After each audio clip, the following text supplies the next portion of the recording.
So there were four kings, one of whom was a greater king than the other four, and he had a bunch of other peoples who were subject to him. His name was Kedorlaomer. I'll call him King K.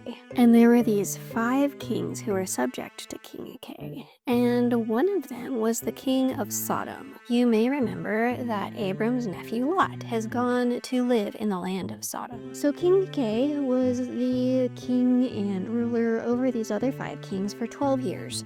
But then in the 13th year, these kings decided to rebel, and so they left and they weren't following King Kedorlaomer anymore. So King Kedorlaomer and his allies, they go on this rampage around the world and they start just defeating all of these different nations and peoples. They defeat the Rephites, the Zuzites, the Emites, the Horites, the Amalekites, and the Amorites. And once they've defeated all of those people, they decide to come back and recapture these five kings who have left them. And so there is a great battle, and they meet together in a valley. And King K and his allies, they totally defeat these five kings. And these five kings, they're fleeing and running away. And as they're running, this valley that they were in, it was full of tar pits. And some of the people get stuck in the tar pits and aren't able to escape. And King K, he captures all of the people from Sodom and the other places. But you'll remember an important person that we care about in Sodom is Lot, who's Abram's nephew.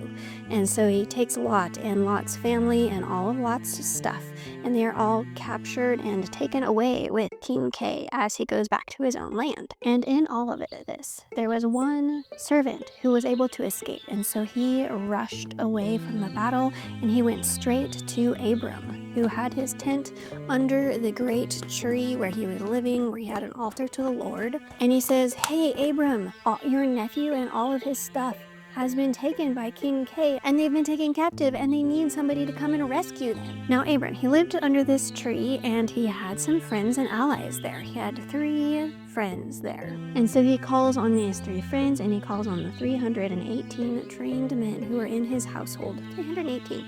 To go against these 4 kings who just totally devastated all of these nations and peoples, and the 5 kings that were in the valley where Sodom was. So Abram and his 318 men, they go out to attack, and they come to all of these kings, King K and all of his allies at night, and they divide up so that they can attack these kings. And they defeat the kings so badly that the kings run away, and they're leaving the plunder as they're going, and they run into the distance, and Abram is able to rescue his nephew Lot and all of Lot's family and all their possessions that were taken. And so they all go back to the valley where Sodom was. And when they arrive, the king of Sodom comes out to greet Abram. And the king of Salem comes, and he brings bread and he brings drink, and he is a priest of God Most High. And Abram gives to King Melchizedek, the king of Salem, he gives him 1/10 of everything that he has. And the king of Sodom says, "You know what? You don't need to give me this stuff. You can keep the stuff, but give me all the people." And Abram says,